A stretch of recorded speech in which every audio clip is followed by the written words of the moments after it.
మన కుటుంబానికి చక్కటి ఫలాన్ని ఫలితాన్ని ఇస్తాడు. ప్రభు అన్నాడు కదా 6వ మాట కల్వరి శిలువలో ఒకటి, సమాత్మమైనది. హల్లెలూయా. అంటే సమాత్మమైనది అని ఎందుకంటారంటే, సమాత్మమైనది అంటే అర్థం ఏంటంటే పని పూర్తయినది, పని నేను జరిగించేశాను, నా పని అయిపోయింది. ప్రభు అంటున్నాడు కదా కల్వరి శిలువలో తన తండ్రికి చెప్తున్నాడు, అదే ప్రభు నీవు అప్పగించిన పనిని, నీవు నాకు అప్పగించిన బాధ్యతని నేను చేసి ఉన్నాను ప్రభు, సమాత్మమైనది. కానీ ప్రభు యేసుక్రీస్తు ఆ మాట చెప్పడానికి గల కారణం ఏంటంటే, ఆయన భూలోకంలో వచ్చినప్పుడు భూలోకంలో ఆయన వచ్చినప్పుడు ఆయన పనులన్నీ వేగంగా జరగలేదు, ఆయన పనులన్నీ తేలికగా జరగలేదు, ఆయన పనులన్నీ తొందరగా జరగలేదు, ఆయన పనులన్నీ కూడా ఎవరు సహకరించాలా సహాయం చేయాలా ఎవరికి ఆయన పక్షాన్ని నిలబడలేదు.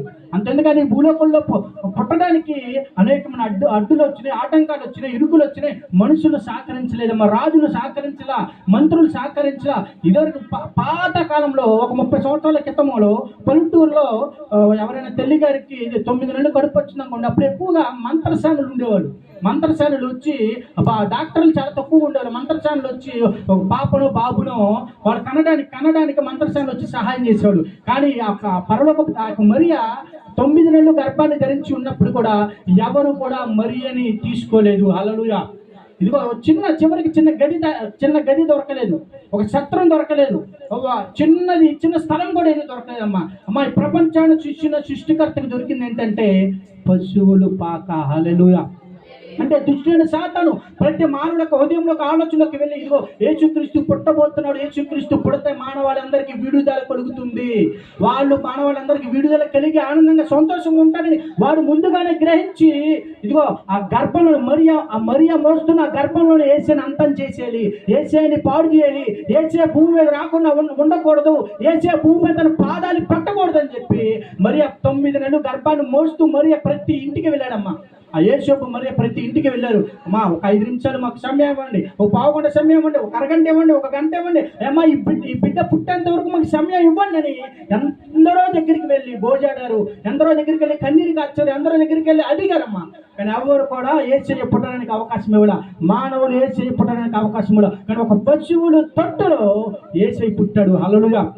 పశువుల తొట్టులో యేసయ్య పుట్టాడని జ్ఞానుడికి ఆ విషయం తెలిసినప్పుడు ఆ రాజు అన్నాడు, ఫరో అన్నాడు, ఇదిగో ఒక రాజు జ్ఞానులు అన్నారు ఫరో దగ్గరికి వెళ్ళి, ఒక రాజు పుట్టబోతున్నాడు, ఆ రాజు అనేకమైన ప్రజలు ఏలబోతున్నాడు అని చెప్పి ఏ రోజుకి తెలిసినప్పుడు ఏ రోజు అనుకున్నామో, నేనంటూ ఒక రాజుని ఇక్కడ ఉండగా మళ్ళీ ఇంకో రాజు పుట్టడం ఏంటి, ఆ రాజు పుట్టకూడదు, ఆ రాజుని అంతం చేయాలి, ఆ రాజును లయపరచాలి, ఆ రాజు భూమి మీద అడుగు పెట్టకూడదని హెరోదు రాజు అనుకున్నప్పుడు ఆ జ్ఞానుడికి చెప్తే, ఇదిగో మీరు చూడడానికి వెళ్తున్నారు కదా, ఇదిగో ఒక రాజు పుట్టబోతున్నాడు కదా, ఆ రాజుని మీరు చూడడానికి వెళ్తున్నారు కదా, ఆ రాజు పుట్టిన తర్వాత ఆ సమాచారాన్ని మాకు మీరు అందించండి. హల్లెలూయా.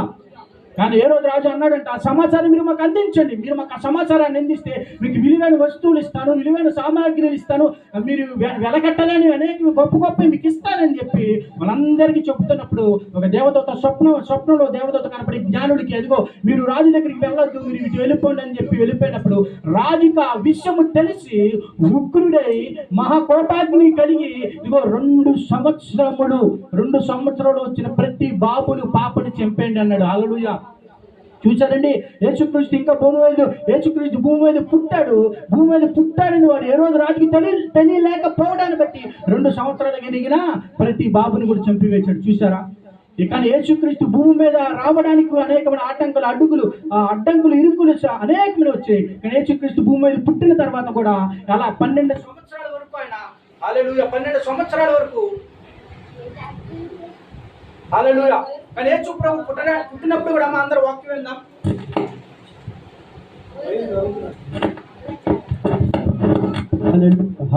హల్లెలూయా. హల్లెలూయా. మా యేసు ప్రభు పుట్టిన తర్వాత 12 సంవత్సరాల వయసులోనే జ్ఞానుల దగ్గర, శాస్త్రుల దగ్గర గొప్పగా మహాజ్ఞానం కలిగిన వ్యక్తిగా మాట్లాడుతున్నాడు. ఆయన జ్ఞానం కలిగిన వ్యక్తిగా ఇదిగో ఇతను వడ్రంగి అయిన యేసోపు యొక్క కుమారుడు కాదా అని వాళ్ళు ఆశ్చర్యపోయాడు. అయితే యేసుక్రీస్తు 12 సంవత్సరాల నుండి 30 సంవత్సరాల వరకు ఏం చేశాడు, ఎలా చేశాడు, ఎక్కడ ఉన్నాడు అని అవన్నీ కూడా ఈ బైబిల్ గ్రంథంలో రాయబడలేదు. కానీ యేసు ప్రభు చేసిన ప్రతి ఒక్కరు కూడా బైబిల్ గ్రంథంలో రాయబడినట్లయితే, ఇదిగో మనం చూస్తున్న ఈ పరిశుద్ధ గ్రంథం కూడా సరిపోయేది కాదు. కాదు. హల్లెలూయా. అయితే యేసుక్రీస్తు 12 సంవత్సరాలు 30 సంవత్సరాల వరకు ఆయన ఏం చేశాడు? ఒకటి కుటుంబ బాధ్యతను కలిగి ఉన్నాడండి. ఇదిగో యూదుల దేశంలో, ఇజ్రాయెల్ దేశంలో, యూదుల వంశంలో పుట్టిన ప్రతి ఒక్కరు ఏం చేయాలంటే 30 సంవత్సరాలు వచ్చినంత వరకు కుటుంబ బాధ్యతను కలిగి ఉండాలి. ఇంకోటి ఆర్మీలో కూడా పని చేయ ఉండాలి. హల్లెలూయా. ఆర్మీలో యుద్ధంలో కూడా 3 లేదా 5 సంవత్సరాలు పని చేయాలన్నమాట. అయితే యేసుక్రీస్తు అప్పుడు ఆనాడు కాలంలో పుట్టినప్పుడు 12 సంవత్సరాలు 30 సంవత్సరాల వరకు ఆయన ఏం చేసి ఉన్నాడంటే కుటుంబ బాధ్యతను కలిగి ఉన్నాడమ్మా. తన తల్లిని కానీ యేసుక్రీస్తు పుట్టిన తర్వాత మరి ఎక్కువ యేసుకి శారీరకంగా కొంతమంది కుమారులు పుట్టి ఉన్నారు. హల్లెలూయా. కుమారులు పుట్టినప్పుడు 12 సంవత్సరాలు 33 సంవత్సరాల వరకు యేసుక్రీస్తు కుటుంబ బాధ్యతను కలిగి ఉండి 30 సంవత్సరాలు వచ్చినప్పుడు అప్పుడు తండ్రి చిత్తాన్ని చేయడానికి అని అడుగు పెట్టాడు. హల్లెలూయా. 3.5 సంవత్సరములలో ఈయన 12 సంవత్సరాలు 30 సంవత్సరాలు ఏం చేశాడు తెలుసా? ఆయన ఒక యాగం చేశాడు. హల్లెలూయా. అమ్మా, సిలువకి ఎక్కడము అంటే సిలువకి ఎక్కడం అంటే మేకులు గుర్తించుకోవడం అంటే కొరడా డబ్బులు తినడం, ముళ్ళ కంచెను ఇవన్నీ పెట్టించుకోవడం అంటే ఇది మామూలు విషయం కాదు. హల్లెలూయా. ఎందుకంటే అది జరిగిద్దని యేసుకి ముందుగానే తెలుసు. మొత్తం జరిగిన దేవుడు కాబట్టి ఆయన ఏం చేస్తున్నాడంటే 12 సంవత్సరాల నుండి 30 సంవత్సరాల వరకు తాను సిద్ధపరుచుకున్నాడు. హల్లెలూయా. హల్లెలూయా. తాను సిద్ధపరుచుకున్నాడు. హల్లెలూయా. హల్లెలూయా. అయితే ప్రభువైన యేసుక్రీస్తు తాను సిద్ధపరచుకోవడానికి సిద్ధమయ్యాడండి. ప్రార్థనలో, వాక్యంలో, ఇంకా శరీర విషయంలో కూడా ఎక్కడ కూడా ఏ విధమైన తన శిలువలోకి వెళ్ళబోతున్నానే నా శరీరం ద్వారా ఎక్కడ ఏ విధమైన ఇబ్బంది కలగకూడదని ఆయన కూడా పర్లేదు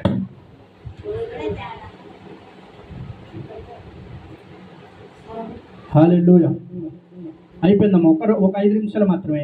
ఈ 12 సంవత్సరాలు 30 సంవత్సరాలు ఈ మధ్యకాలంలో ఏం చేసుకున్నాడంటే తాను సిద్ధపరచుకున్నాడు. తన కాళ్ళను, తన శరీరాన్ని, తన దేహాన్ని, తన తలను మొత్తం తన దేవుడు ఇచ్చిన శరీరం అంతను కూడా సిద్ధపరచుకొని 30 సంవత్సరాలు వచ్చిన తర్వాత తండ్రి చిత్తము చేయడానికి ఇదిగో గలిలే ప్రాంతం అంతా, యూదియా ఆ ప్రాంతం అంతా కూడా సంచరించి దేవుని సువార్తను అందించి తర్వాత ఆయన కల్వరి శిలువలోకి వెళ్ళి సమాత్మమాయను అని చెప్పి చేశాడు. హల్లెలూయా. అయితే ఆయన కల్వరి శిలువలోకి వెళ్ళినప్పుడు తన విలువైన రక్తాన్ని, ప్రాముఖ్యమైన రక్తాన్ని నీ కొరకు నా కొరకు కార్చడానికి గల కారణం ఏంటంటే ఇదిగో మేక రక్తం, గొర్రె రక్తం, అనేకమైన జంతువుల రక్తం 1 సంవత్సరము మాత్రమే మనకి ఉపయోగపడుతుంది. అంటే మనల్ని పరిశుద్ధపరచగలిగేది గొర్రెలు, మేకలు పరిశుద్ధపరుస్తాయి, కానీ అది 1 సంవత్సరము మాత్రమే. కానీ యేసుక్రీస్తు రక్తము ద్వారా యుగాలు మనల్ని పరిశుద్ధపరుస్తుంది, యుగాలు మనకి క్షేమాన్ని ఇస్తుంది, యుగాలు మనకి పాప క్షమాపణ కలిగిస్తుంది, యుగాలు కూడా మనలను తనలో ఉండడానికి యేసుక్రీస్తు రక్తం మనకి సహాయం చేస్తుంది. హల్లెలూయా. అందుకని బైబిల్ గ్రంథంలో ఆది కాండంలోనే కయ్యేను ఏబేలు ఉన్నాడు. కయ్యేను వ్యవసాయం చేసేవాడు, ఏబేలేమో గొర్రెల కాపరి కలిగి ఉండేవాడు. అయితే దేవుడికి కయ్యేనేబుడు ఇద్దరు కూడా బలి అర్పించినప్పుడు కయ్యేను అర్పణని దేవుడు అంగీకరించలా, ఏబేలు అర్పణ అంగీకరించడు. కానీ కయ్యేను అర్పణని ఎందుకు అంగీకరించలా? ఆ కూరగాయలలో జీవం ఉంటుందా? కూరగాయలలో జీవం ఉండదు. కానీ ఏబేలు అర్పించిన ఆ యొక్క జంతువులలో జీవం ఉంటది. ఆ రక్తము దేవునికి అంగీకారమై ఏబేలు యొక్క అర్పణని దేవుడు అంగీకరించాడు. అయితే అక్కడ కయ్యేను ఏం చేశాడు? ఇదిగో నా అర్పణని నువ్వు అంగీకరించలేదా దేవా, ఓ యెహోవా అని చెప్పి నా తమ్ముడు యొక్క అర్పణను నువ్వు అంగీకరించావని చెప్పి తమ్ముడిని మీద పడిపోయి చంపేశాడండి. అలా ఈ చరిత్ర అంతా మనందరికీ తెలిసిందే. 2 మాటలు చెప్తాను. ఒకటి, కయ్యేను తమ్ముడిని చంపడం కంటే తమ్ముడి దగ్గరికి వెళ్ళి కయ్యేను కూడా తన ఏబేలు దగ్గరికి వెళ్ళి గొర్రె పిల్లని తీసుకొని అర్పించి ఉన్నట్లయితే దేవుడు అర్పణను కూడా అంగీకరించేవాడు. హల్లెలూయా. అయితే ఏబేలు కయ్యేను చంపాడు కదా, రక్తము భూమి మీద ఒలికింది. అయితే ఆ రక్తం ఏం చేసింది తెలుసా?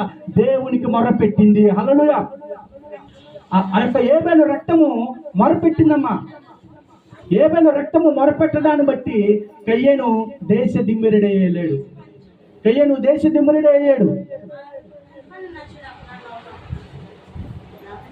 హల్లెలూయా. చిన్న మాట చెప్తే ముగిస్తాను. హల్లెలూయా. అయితే ఏబేలు రక్తం భూమి మీద పడింది. ఏబేలు రక్తము భూమి మీద పడడం వల్ల ఏబేలు రక్తం ఏం చేసిందంటే దేవునికి మొరపెట్టింది. దేవునికి మొరపెట్టడం వల్ల దేవుడు ఏం చేశాడంటే ఏబేలు యొక్క మొరను విని కయ్యేను దేశ దిమ్మరి అయ్యేటట్టు చేశాడు. హల్లెలూయా. కయ్యేను ఎక్కడే ఈ బైబిల్ గ్రంథంలో కయ్యేను ఎక్కడ దింపబడినట్టుగా, ఆచరింపబడినట్టుగా, విస్తరింపబడినట్లుగా ఎక్కడా లేదమ్మా. కయ్యేను జీవితం అంతా కూడా దేశ దిమ్మరుడై తిరుగుతానే ఉన్నాడు.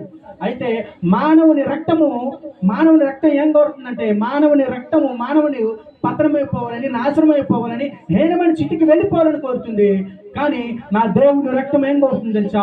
నా దేవుని రక్తం ప్రతి మానవుడు రక్షించబడాలని, ప్రతి మానవుడు మారుమనసు పొందాలని, ప్రతి మానవుడు కూడా దేవుని రాజ్యంలో ఉండాలని నా దేవుని ఒక రక్తం కూడా ఎంతగానో ఆశపడుతుంది. హల్లెలూయా. కాబట్టి ఈ మాట చెప్పినట్టు ముగిస్తాను. మరి చివరికి మాట చెప్తున్నాను. ఏబేలు రక్తము ఈ భూమి మీద పడినప్పుడు ఏం కోరుకుందండి? ఏబేలు రక్తం ఈ భూమి మీద పడినప్పుడు, ఇదిగో నా అన్న నన్ను చంపాడు కాబట్టి, నా అన్న అన్యాయంగా నన్ను చంపాడు కాబట్టి, ఇదిగో నా అన్నని శిక్షించు అని చెప్పి ఏబేలు రక్తం దేవుడికి మొరపెట్టింది. కాబట్టి మానవుని రక్తము మొరపెట్టడం ద్వారా కయ్యను దేశ దిమ్ముడై దేశానికి, కుటుంబానికి, సమాజానికి ఎక్కడ కూడా ఉపయోగపడలేదు. హల్లెలూయా. కానీ అదే మళ్ళా మానవుని యొక్క రక్తం అంటే యేసుక్రీస్తు యొక్క ఈ భూమి మీద పడినప్పుడు ప్రతి మానవాడికి స్వస్థత ఇచ్చింది, ప్రతి మానవాడికి విడుదల ఇచ్చింది, ప్రతి మానవాడికి పాప క్షమాపణ కలిగించింది, ప్రతి మానవాడికి కూడా అందరూ కూడా దేవుని రాజ్యంలోకి చేరడానికి అవకాశం కలిగింది. హల్లెలూయా. తన అమూల్యమైన రక్తాన్ని, విలువైన రక్తాన్ని చివరి రక్తపు పట్టు వరకు కూడా ఆయన కల్వరి శిలువలో ప్రతి మానవులందరి కొరకు కాచాడు. కాబట్టి ఈరోజు నీకు నాకు విడుదల కలిగింది. ఆయన రక్తం ద్వారా విమోచన కలిగింది, ఆయన రక్తం ద్వారా విడుదల కలిగింది, ఆయన రక్తం ద్వారా పాప క్షమాపణ కలిగింది. హల్లెలూయా. నేను చెప్పగలిగేది ఏంటంటే, ఏబేలు రక్తం ద్వారా తన అన్నను దేశ దిమ్మరకి తిరగడానికి కలిగింది. కానీ ప్రభువు యేసుక్రీస్తు అద్భుతమైన రక్తం ద్వారా అదే మానవాళికి విడుదల, పాప క్షమాపణ కలిగింది. కాబట్టి ఈరోజు యేసుక్రీస్తు నీ కొరకు, నా కొరకు కల్వరి శిలువలో చివరి రక్తం పట్టు కాచి తన పనిని తాను సమాప్తం చేయగలిగాడు. హల్లెలూయా. ఈరోజు మనం అందరం కూడా మనకి ఒక పని ఉందండి. దేవుని పనిలో కూడా మనం సమాత్మం చేయాలి. మన కుటుంబ విషయంలో కూడా ఒక సమాత్మంగా కలిగి ఉండాలి. దేవుడు మనకి అప్పగించిన ప్రతి బాధ్యత విషయంలో కూడా యేసుక్రీస్తు ఎలాగ బాధ్యత కలిగి ఉండి దేవుని పనిని సమాత్మంగా చేయగలిగాడు. మనం అందరం కూడా కుటుంబ విషయం కావచ్చు, చేస్తున్న ఉద్యోగం కావచ్చు, వస్తున్న సంఘ పరిచయ విషయంలో కావచ్చు, అన్ని విషయాల్లో కూడా మనం కూడా యేసుక్రీస్తు ఎలాగ దేవుని ఎదుట విధేయత కలిగి తన పనిని తాను సమాప్తం చేయగలిగాడు, మనం కూడా దేవుని ఎదుట ఆ విధముగా చేయగలిగి సమాప్తంగా చేయగలిగే దేవునికి ఇష్టమైన బిడ్డలుగా ఉండాలని కాబట్టి ప్రభువు యేసుక్రీస్తు కోరుకున్నాడు. కాబట్టి మరి ఇప్పటివరకు చక్కటి ఒక ఆరొక మాటను ప్రభు కూడా అందించడానికి ఇచ్చిన అవకాశం బట్టి ప్రభుని మహిమ చెల్లిస్తూ అందరం కూడా కళ్ళు మూసుకున్నట్లయితే చిన్న ప్రార్థన చేద్దాం. మా పరిశుద్ధుడా, ప్రేమ గల తండ్రి, కృపగల దేవా, ఎప్పటివరకు నీ దేవదాసుల ద్వారా 6 మాటలు అద్భుతంగా వారు మాట్లాడారు. సమాత్మం ఆయనదని మీరు తెలియపరిచారు. కల్వరి శిలువలో మీరు చేయవలసిన పనిని మీరు చేశారు ప్రభా. కాబట్టి మేము కూడా ఈ భూలోకంలో ఉన్న మేమందరం కూడా ప్రభా మా పట్ల మీరు ఏ విధమైన ఆలోచనలు కలిగి ఉన్నారో అవన్నీ కూడా మేము చేయడానికి, నీ చిత్తాన్ని చేయడానికి, నీ ప్రణాళికలు చేయడానికి ప్రభా మమ్మల్ని అందరూ కూడా మీరు సిద్ధపరిచి మీరు నడిపించమని, అదేవిధంగా తండ్రి మా ఎదుట కూడా 7 మాటను అందించడానికి దైవదాసులు సిద్ధం కలిగి ఉన్నారు. ఆయన ద్వారా కూడా మాతో మాట్లాడి మమ్మల్ని బలపరచమని, ఈ పరిచయ విషయంలో సహకరిస్తున్న ప్రతి ఒక్కరిని మీరు జ్ఞాపకం చేసుకోమని, మా ప్రార్థన కూడా ఈ పరలోక శరీరంలో చేర్చుకోమని నజరేయుడైన ప్రభువు యేసుక్రీస్తు నామములో అడిగి పెట్టుకున్నాం మా తండ్రి. ఆమేన్. హల్లెలూయా.